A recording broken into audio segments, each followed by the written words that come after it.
Garden Basics with Farmer Fred is brought to you by Smart Pots, the original lightweight, long-lasting fabric plant container. It's made in the USA. Visit smartpots.com/Fred for more information and a special discount. That's smartpots.com/Fred. Welcome to the Garden Basics with Farmer Fred podcast. If you're just a beginning gardener or you want good gardening information, well, you've come to the right spot. A listener in St. Louis wrote in to ask, is it okay to put the stems and leaves of what's left of the summer vegetable garden in a compost pile?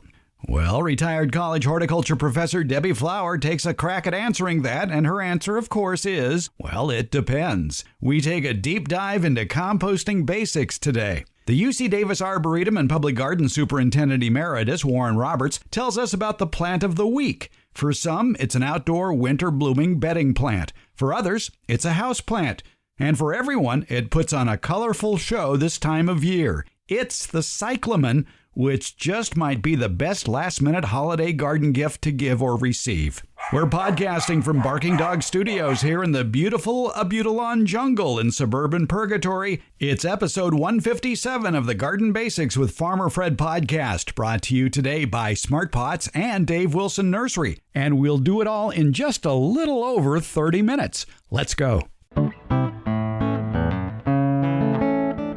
We'd like to answer your garden questions here on the Garden Basics podcast. Debbie Flower is with us, our favorite retired college horticultural professor. And we get an email that Rahul of St. Louis sent us. Email address, fred@farmerfred.com to get your questions in. And Rahul, who lives in St. Louis, says, we are in Zone 6, USDA Zone 6. I listen to your show regularly. Well, thank you, Rahul. He says, my question is a follow-up to the composting issue you had previously discussed. It was mentioned to leave the roots in the ground, but I was wondering if it's okay to chop up the vegetable matter above ground and leave it right there on the top of the garden, or is it better to compost it? We have tomatoes, basil, eggplant, some pepper plants, and okra.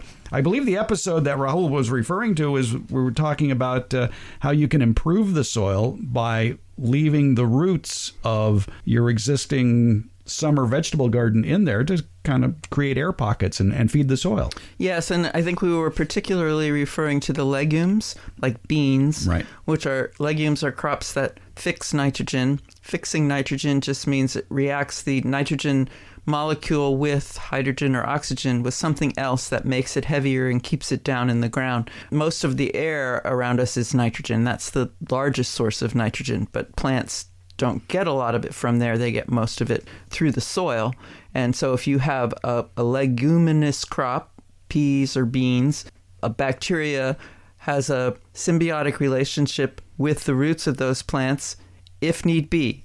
If the plant needs nitrogen, and the bacteria gets the sugars out of the plant sap to feed itself, in exchange, basically, it reacts the nitrogen with either oxygen or hydrogen to make a molecule that will stay in the soil. And these bacteria and what that fixed nitrogen become nodules or round circles attached to the roots. And you want those in your soil. You don't want to get rid of those if you've got them. However, when it comes to cover crops and you want to increase the nitrogen in the soil, you have to basically kill that plant off before it has developed flowers, fruit, right, or seed. Yes. So in that case, then what a lot of cover crop experts recommend is, you chop it all up, chop it as fine as you can, and then you can leave it on the surface, but then cover that with mulch because, as you've told us very often, nitrogen is a gas and can easily escape. Yes, it does escape. So when you're doing that with your cover crop, you don't have any seeds, you don't have probably no pests. The plant hasn't grown a very long time. It's just leafy material that you're putting on there, which has nitrogen in it. It's green. Any plant part that's green has nitrogen in it. And the roots have the nodules and the nitrogen on them. If you've grown the plant and harvested the beans and the peas, then likely there is not much, if any, nitrogen in the root crop. So what we're leaving mostly is just organic matter.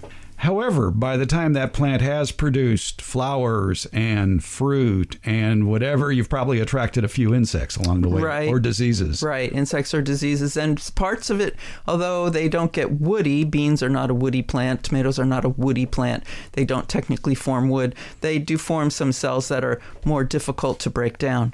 And so they can take longer to become organic matter.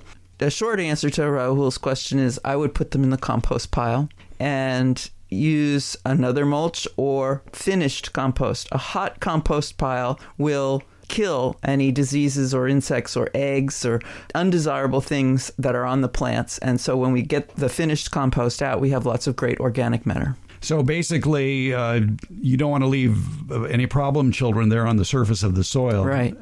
Because you don't know if there's insect eggs on there, for instance, or Right. disease spores. Yes. And so you want to compost it, but you could mulch your garden after you've cut those tops off and transferred it to your compost pile, is cover it with some shredded leaves. Mm-hmm. And I mean, that's what I do now. I'm very popular in the neighborhood because I'm always telling people, hey, can I have your leaves, your oak leaves there? When I lived in Nevada, we would come over here to visit relatives, and I would drive around. Land Park was a favorite because people would put their leaves at the curb, and often in plastic bags. And we How had a easy. minivan, so I'd pull it. My husband was mortified, but we would pull over and I'd jump out and grab the bags of leaves and throw them in the back of my van and take them to Nevada and put them in my garden there.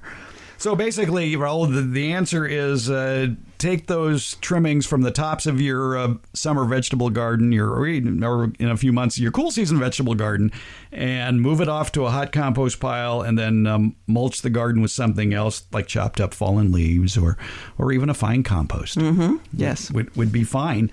Well, that brings us to a scenic bypass that I wanted to get into with you. And they cut down 3 eucalyptus trees in a neighbor's yard. Mm-hmm.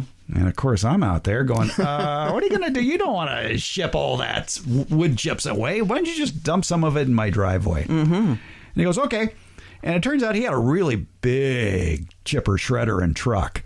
And the pile in my driveway that I still have to get back to finish, it's like 10 yards. Wow. And that's a lot of stuff. It is a lot of stuff. So I'm wondering, how hot does it get in a compost pile? So I took a picture, and I'll have this picture posted at the Garden Basics newsletter, of the eucalyptus mulch, the chipped, and it's really pretty. And it smells great, too. Yeah. I stuck my compost thermometer, which is a thermometer gauge with a 30-inch probe on it. Mm-hmm. You stick that in the compost pile, and it was a 50-degree day, and the temperature on the compost, and it might have gone up if I left it in there longer. I only left it in there about 20 minutes, but the temperature got up to 100 degrees. And how long had that pile been there? 2 days. 2 days. Okay. Yep. Yeah. So it was starting to compost. You were starting a hot compost. Why? Why does that happen? Why is there a 50-degree difference between the air temperature and what's going on in the middle of a compost pile? Are there kids in there playing with matches? Kind of. Yeah. There's life in there. Yeah. There are microorganisms. So micro means things we have to see with a microscope. We have to see under magnification. Microorganisms, algae, fungi, bacteria that are living off of the chipped wood. And they are biological organisms, and they create heat just like a human body does. As they're active, they give off heat, and that helps them live, and it helps other things move in, and it helps, their presence also helps, and their heat helps to kill the bad things in a compost pile. Okay, so it isn't a chemical. It isn't like nitrogen breaking down or something like that. Well, it is in the sense that the microorganisms are chewing on the wood, which, although it's very high in carbon, it does contain nitrogen. Yeah. They need both carbon and nitrogen to survive. And so it is nitrogen breaking down and it's carbon breaking down, but it's through the process of these live organisms. And you make a very good point, too, about the carbon-nitrogen ratio and how important that is to a hot compost pile. If you see instructions for building a compost pile, they'll always tell you to alternate a layer of brown with a layer of green, the brown being carbon, green being any sort of green matter, is your nitrogen source. Yes. In this particular pile that's still sitting in my driveway, the section I stuck the compost thermometer in was mostly the chips from the trunk of the tree. Uh-huh. If I had stuck it in the other side of the pile where it was mostly the leaves, it probably would have been hotter. Yes. I should have done that. Yes. If you get arborist chips from a tree that has had leaves on it at the time it was removed, or tree portions that had leaves on it at the time it was removed, you've typically got a really good carbon to nitrogen ratio. It's supposed to be something like 30 carbon to 1 nitrogen to have a hot compost pile. And a hot compost pile could be what, 140 degrees? 140 is ideal. That kills everything. Yeah. Okay. Yeah. My dad used to mow the lawn, collect the clippings. This is way back when, folks, before we knew about mulching mowers, and put them in the garbage can, and then he had a compost thermometer as well, and stick it in the garbage can and sit there and watch. That is almost total. It's not total nitrogen, but it's a very high nitrogen ratio compared to the carbon, and it is not great for composting, but it quickly becomes hot, and then it becomes slime after that. Which reminds me that probably in the show notes and in the Garden Basics newsletter that will accompany this episode, I'll have a link to a formula for creating a hot compost pile in as little as 3 weeks. Dr. Bob Robbie of UC came up with this formula that by gauging the size of the pile and turning it frequently, you can have ready-to-use compost in as little as 3 weeks. Well, I beat him. Did you? Yes. I had a crew. I had students. Oh. We did it in 2 weeks. I worked for the Sac City School District at a vocational high school for adults, and we maintained the landscape as part of the horticulture training. And we had a little chipper. Boy, people had to work long and hard to get this stuff broken down. But we didn't pay attention to ratio of carbon to nitrogen. We just took whatever we had and chipped it and threw it.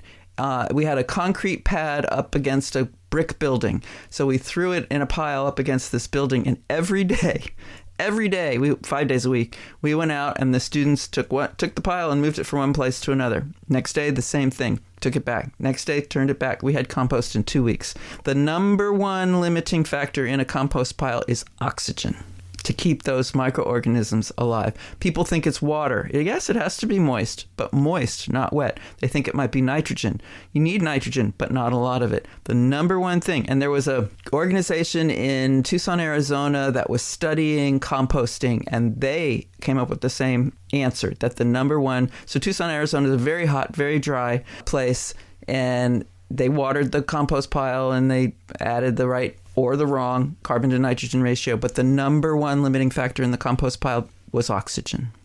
Yeah, and you see sometimes when you're looking at instructions for creating a compost pile, you might see a suggestion to add nitrogen fertilizer or sprinkle it with water every day. Right. But it's more important just to turn it to increase the oxygen. Yes. And then if you look around, you'll find devices with like PVC pipes that go under the compost pile with holes in them that blow air, blah, blah, blah. But really, that would help.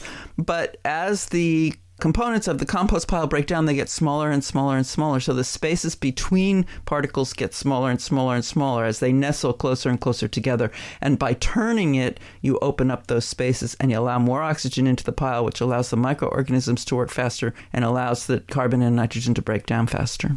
Were these in constructed bins? I mentioned that because Dr. Bob Robbie's formula was a 3 foot by 3 foot by 3 foot bin that was open, and you would turn that pile into another bin like that. So what was the size of the pile? The ones in Tucson were in bins like that. Yeah. And that is the minimum size, 3 foot by 3 foot by 3 foot. Yeah.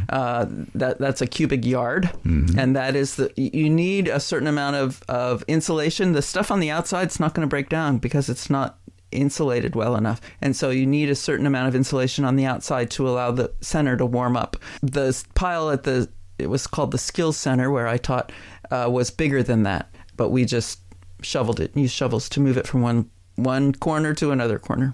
Okay. And you had plenty of help. Yeah, that was the good part.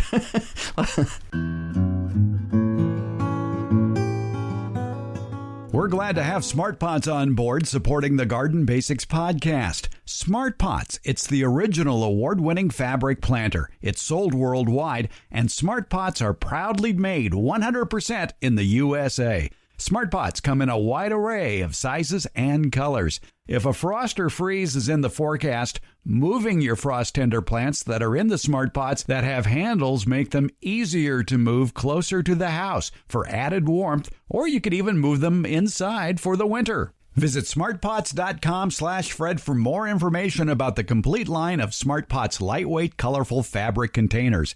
And don't forget that /Fred part, because on that page are details of discounts when you buy SmartPots at Amazon. If you want to see them before you buy, SmartPots are available at independent garden centers and select Ace and True Value hardware stores nationwide. To find a store near you, visit smartpots.com/Fred. Can we take another scenic bypass? Certainly. I'm curious about your father. Oh. He was a fisherman. My father was a shellfish farmer, yes. Yes. And then he was a professor at an Ivy League college. No, Rutgers is not Ivy League. Oh, it's not? No, it's the State University of New Jersey. Oh, okay. Right. So my father had a bachelor's degree in engineering, and he got a master's degree. We'll wait for the dogs. By the way, welcome to Barking Dog Studio. He got a master's degree back in 1954, I believe. I found his papers after he died, and I was cleaning out the house in environmental sciences, believe it or not. And then he went back to work for the family business that my great-grandfather started, Frank M. Flower and Sons Shellfish Farmers, in 1887 in Oyster Bay, New York. And when I was little, we lived 2 blocks from the water, and you could see the oyster house from my bedroom, and I would play on the Ida Mae, which was a boat my great-great-grandfather built. Ida Mae was his wife's name, to farm oysters. And at that time, they just harvested existing oysters. There were so many. There's a book called Oyster. It's about the oyster beds in New York and the history of the oysters and stuff. They talk about how oysters were so prevalent around Manhattan that they weren't eaten. They were just used for flavoring.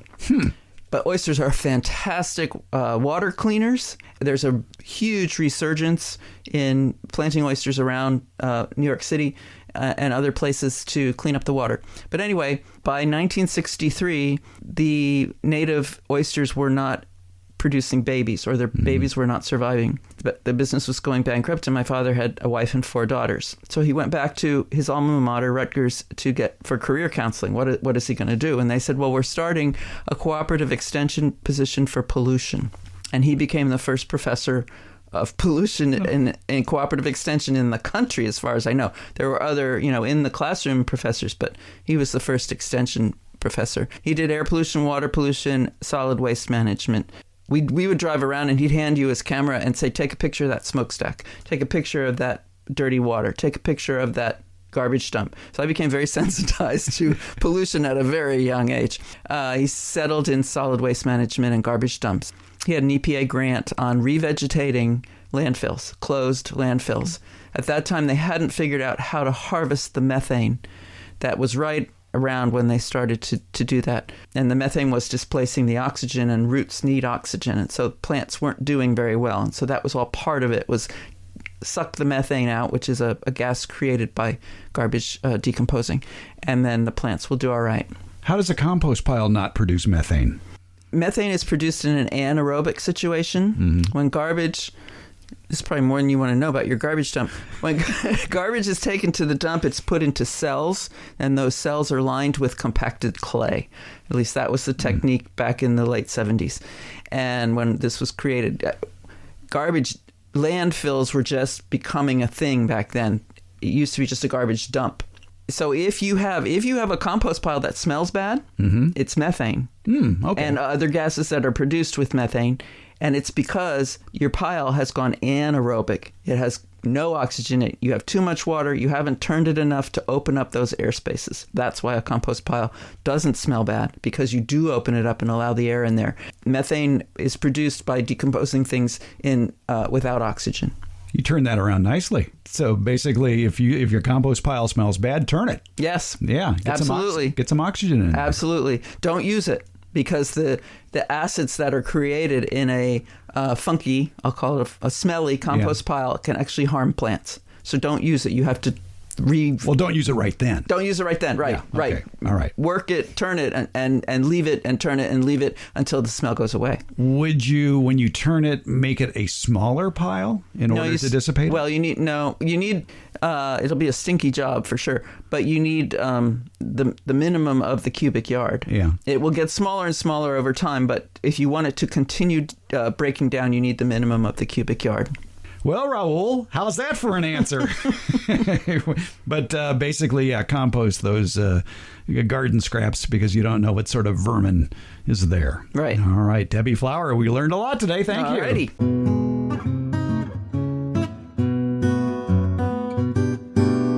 If you're thinking of growing fruit trees, or maybe you already have your own backyard full of fruit trees, well, you probably have a million questions. Like, which fruit trees will grow well where I live? What are the tastiest fruits to grow? How do I care for them? What are the most important things to know when starting a backyard orchard? Well, the good news is those answers are just a click away with the informative videos that you can find at davewilson.com. That's Dave Wilson Nursery, the nation's largest grower of fruit trees for the backyard garden. At davewilson.com, you'll also find planting tips, taste test results, fruit variety recommendations, and links to nurseries in your area that carry Dave Wilson fruit trees. Your harvest to better health begins at davewilson.com. Have you taken a look at the Garden Basics with Farmer Fred newsletter? There's one that accompanies every episode of the Garden Basics podcast. It's a deeper dive into what was discussed on the podcast, along with more great gardening information. In the latest newsletter, we'll have instructions and pictures on how to set up a rapid composting system in your backyard. And we'll nudge you with a New Year's garden resolution, how to make your garden soil more healthy. You can find a link to the Garden Basics with Farmer Fred newsletter in the podcast show notes, or at farmerfred.com, or by going to substack.com/gardenbasics. Think of it as your garden resource that, well, goes beyond the basics. It's the Garden Basics with Farmer Fred newsletter, and it's free. Please subscribe. Share it with your gardening friends and family, too. The Garden Basics with Farmer Fred newsletter. And thank you for listening. Every week, we like to talk with Warren Roberts. He's the Superintendent Emeritus of the University of California, Davis Arboretum and Public Garden. He has a plant of the week for us. And now that we are in holiday time, Warren, do you have a holiday plant for us? I think that I'll choose as a holiday plant the cyclamen. Yeah, cyclamens are easily available now in bloom or starting to bloom. And they give a rich decorative note to either indoors or outdoors. In areas where there is a heavy frost and snow and whatnot, indoors. But in many areas, they're an all-door-outdoor plant.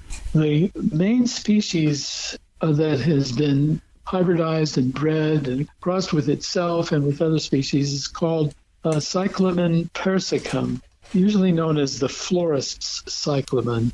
The cyclamen genus, there are about 17 species I read, and they go all the way from Europe through the Mediterranean, all the way over east into Iran. They tend to like dry, shady conditions, or rather dry, shady conditions. So they're understory plants, as you would say in horticulture. The flowers are interesting, and they seem to be kind of inside out, the way that the flower looks. And in much of the United States, there's a genus called Dodecaphion, which is related, and that's often called wild cyclamen, called shooting star because the flower looks like it is going so fast, the petals are trailing in the wind behind it. Many of them bloom in the fall and are through blooming now, but Cyclamen persicum and Cyclamen coum, C-O-U-M, are blooming in the wintertime. There is also a hybrid between those two called Cyclamen atkinsi, and these cyclamens are being bred and crossed back and forth to create a number of different colors, all the way from pure white to very dark red and pinks and purples in between, and also combination colors with picotee kind of dotting on the edges of some of the petals. The wild Cyclamen persicum is fragrant, but as is often the case with the breeding looking for form and color, that has been lost. You rarely find a flora cyclamen which has fragrance. The other thing is, of course, the leaves. The leaves are typically and naturally variegated, which is to say that the color of the leaves go from all the way to almost white to very dark green and anything in between. As far as outdoor growing, though, I would think the flora cyclamen, the Cyclamen persicum, is more limited than the other two you mentioned, the coum and the Atkinsii, which I think have a bit of a wider range because from what I understand, the flora cyclamen really does best outdoors if you live next door to Oprah Winfrey in Santa Barbara. Well, they do fine for me here in the Central Valley of California, too. Mm. But basically best with some afternoon shade. Not full shade. They like a lot of light, but full sun, it tends to singe the foliage early and make them less useful outdoors. And then they're dormant. Many of these are dormant in the summer, and some of them, like Cyclamen coum, the flowers start to show up the same time the leaves do. The Cyclamen coum is one of my favorite they call them wild cyclamens, but it is particularly pretty. Now, the true Cyclamen persicum, that's the main species that has been bred for so many different forms, is native to southeastern Europe, across the Mediterranean to Tunisia, and then over to the Aegean, but not Iran, even though the name Cyclamen persicum would indicate that it is from Persia. Well, a lot of things are that way. For example, people thought that turkeys were from Turkey. Turns out they were bred for food in Mexico and are native to North America. So there are a lot of things like that where the common name is, or even the scientific names are not terribly accurate regarding where the plant is from. Not to worry. They're easily found in the trade in nurseries. One reason why the cyclamen is a popular holiday plant, if you're about to go to a holiday party and all of a sudden you remembered, oh, I didn't get our hosts a gift. You stop at the grocery store and you buy a cyclamen because grocery stores have lots of cyclamens this time of year. What sort of care tips would you offer for people who all of a sudden are now owners of cyclamen and have no idea what to do with it? Well, mainly don't water them until they start to wilt a little bit. Most cyclamens that are given as gifts die of drowning and rotting. It's kind of like too much love can often spoil things, and that's certainly the case of cyclamens. So if you put them in a pot, make sure that, of course, that the pot has a good drainage hole in the bottom, but don't set them in the saucer itself. Perch them up above so that every bit of water that goes out of the drainage hole in the pot never has a chance to get back in by capillary action. That is to say, being absorbed. And that is, of course, a really good rule for all houseplants. If you have houseplants that have crusty white deposits on the edge of the pot, that's an indication that the water is recirculating back and forth. And although water doesn't seem to have salt in it, there are tiny amounts of dissolved salts, and over time those accumulate and then cause trouble for the plant. So I've actually, with that piece of advice, saved millions of dollars for people thinking about how popular houseplants are. Yes. And then once the cyclamen, the flowers go and then the leaves start to go, at that point, if you have an area where the ground doesn't freeze in the winter, would be to plant it someplace in the garden that you're going to enjoy it as part of a low border near the front of the garden. And one of the nice things is that when the plant does go dormant, there's not much mess. So it goes dormant it goes quietly into the night, as it were. All right. That would be the best advice, I think. If the pot is wrapped in paper of some kind, poke holes in that and then set it in this upside down container inside a larger container so that when you do water it, the water that comes out of the pot never has a chance to get back in. I would think possibly putting it in a saucer and then putting maybe some pea gravel in that saucer and then resting the pot on top of that pea gravel would not only improve the drainage as long as that saucer isn't full of water and the pot is perched above the water level, and it would raise the humidity level too. Yeah, that could be. That would be probably the easiest way to do it. I try to find a small saucer that fits inside a larger saucer, but the gravel idea is good too. So at any rate, care in feeding, and don't feed it. Yes. It's not going to need extra food, and not really significantly. And most of the time when people feed plants, if they're not really careful what they're doing, will actually poison the plant. So it's kind of like it's nice to have a little bit of wine, but too much is not a good idea. That's the other thing, too. If you're at a holiday party, don't dump your leftover beer, scotch, and wine into the potted plants at your host's house. Not a good idea. Not very friendly. No, don't do that. Nobody likes a drunk cyclamen. Right. That would be a case of sabotage, I think. Yes. All right.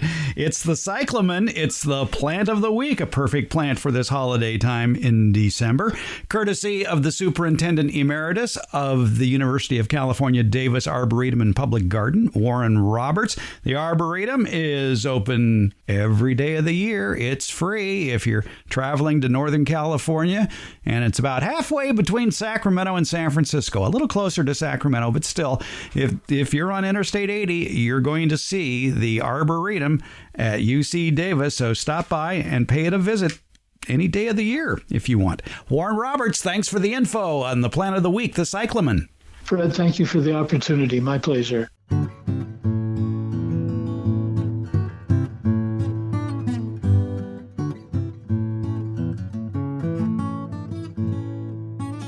Don't forget, if you want to learn more about the topics covered on today's episode of Garden Basics with Farmer Fred, please subscribe to the free Garden Basics newsletter. It's on Substack. Details are in today's show notes. The Garden Basics podcast will be on its winter schedule from November through January, which means there will only be one episode per week during this 3-month period, and it'll come out on Fridays. Garden Basics with Farmer Fred is brought to you by Smart Pots, and we thank them for their support.